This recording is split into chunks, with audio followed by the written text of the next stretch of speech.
بالله من الشيطان الرجيم. بسم الله الرحمن الرحيم. قل يا أهل الكتاب تعالوا إلى كلمة سواء بيننا وبينكم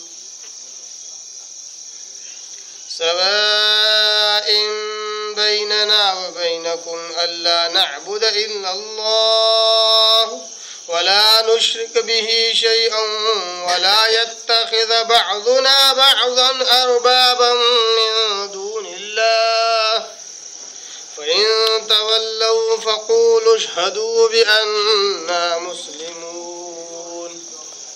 صدق الله العظيم. نحمد و نصلی علی رسولہ الکریم. اما بعد. تمام قسم کی حمد و ثنا، تعریف، کبریائی، بڑائی اسی اللہ وحدہ لا شریک کے لیے لائق اور زیبا ہے، جو ساری کائنات کا خالق، مالک، میرا اور آپ کا مربی ہے. اسی اللہ کے لیے ساری تعریفیں جو غفور ہے، غفار ہے، کریم ہے، ستار ہے. بعد اس کے آپ کے میرے آقا دو جہاں کے سردار الانبیاء پر کروڑا کروڑ انگنت بے شمار درود و سلام صلی اللہ علی محمد و آلہ وسلم. قابل احترام بزرگوں، عزیز دوستوں، نوجوان ساتھیوں، قرآن مجید کی ایک آیت کی میں نے تلاوت کی ہے، اور یہ آیت پارہ نمبر 3 سورہ آل عمران سورہ نمبر 3 اس کے رکو نمبر 7 کی ہے. سب سے پہلی آیت ہے، آیت نمبر 64. اور اسی آیت کی تلاوت ہم نے پچھلے درس میں بھی کی تھی، اور اس آیت کے تعلق سے اس آیت کا شان نزول اور اس آیت کا جو معنی مفہوم اور کچھ تشریح ہم نے پچھلے درس میں سنی تھی. آئیے، آیت چونکہ کافی بڑی ہے اور اپنے اندر بہت سارے معنی مفاہیم اپنے اندر رکھے ہوئے ہیں، اتنی نصیحتیں اس ایک آیت میں ہیں، اتنے مشعل راہ مسلمانوں کے لیے، ایمان والوں کے لیے، امت محمدیہ کے لیے اتنی مشعل راہ ہیں کہ جتنا زیادہ اس آیت میں غور و فکر کیا جائے اتنا زیادہ اور راہیں ہموار ہوتی جاتی ہیں اور راہیں نکلتی جاتی ہیں. اور آیت بڑی اہم ہے کیونکہ آپ جانتے ہیں کہ اللہ تبارک تعالیٰ نے اس آیت کو ان عیسائی وفد کے آنے پر اللہ تبارک تعالیٰ نے نازل کیا، جو نبی کریم حضرت محمد مصطفیٰ صلی اللہ علیہ وسلم سے مناظرہ مباحثہ کرنے کے لیے آئے تھے دین کے تعلق سے. اللہ کے نبی صلی اللہ علیہ وسلم کہتے تھے کہ حضرت عیسیٰ علیہ السلام وہ ابن مریم ہے، وہ عبداللہ ہے، وہ اللہ کے رسول ہے. اور عیسائیوں کا یہ دعویٰ تھا کہ وہ اللہ کے بیٹے ہیں، وہ 3 خداؤں میں سے خدا ہے، وہ خدا کا بیٹا ہے یا پھر بذات خود خدا ہے. سارے دلائل ان لوگوں کو دینے کے بعد بھی انہوں نے کہا کہ ہم ہمارے عقیدے پر ہی قائم رہیں گے کیونکہ ہمارا عقیدہ ہی درست ہے اور صحیح ہے، اور اے محمد صلی اللہ علیہ وسلم تم جو باتیں بیان کرتے ہو وہ ہماری سمجھ میں آنے والی نہیں ہے. یہاں تک کہ اللہ تعالیٰ نے اس کے پہلے والی آیت مباہلہ اللہ نے نازل کی اور کہا کہ آؤ اگر تم سچے ہو تو آؤ ایک میدان میں، ہم ہمارے بچوں کو، ہماری خواتین کو لے آتے ہیں، تم تمہارے بچوں اور تمہارے خواتین کو لے آؤ، ہم اللہ سے دعا کریں عاجزی کے ساتھ گڑ گڑا کر کے، اللہ جو جھوٹا ہے اس پر تو لعنت برسا. ملاعنہ کریں گے ہم، مباہلہ کریں گے ہم. اس سے وہ ڈر گئے کیونکہ وہ جانتے تھے کہ یہ وقت کا نبی ہے. ان کا دل اس بات کا کوئی اقرار کرتا تھا کہ یہ وقت کا نبی ہے، اس سے اگر ہم مباہلہ کریں تو نہ ہم پنپ سکتے ہیں نہ ہمارے آنے والی اولاد پنپ سکتی ہے. کیونکہ جن لوگوں کو اس معاملے میں بلایا گیا وہ فرد خود تھا، پلس اس کے ساتھ میں اس کی اولاد تھی جو زندہ تھی، اور اس کے گھر کی خواتین تھی جن سے اولاد ہونے والی تھی. گویا کہ آنے والی کوئی اولاد بچ نہیں سکتی تھی اگر نبی کے ساتھ مباہلہ اور ملاعنہ کیا جاتا. ایٹ دا اینڈ سب کچھ فائنل ہو گیا تو اللہ تبارک تعالیٰ نے ایک زبردست اصول اور ضابطہ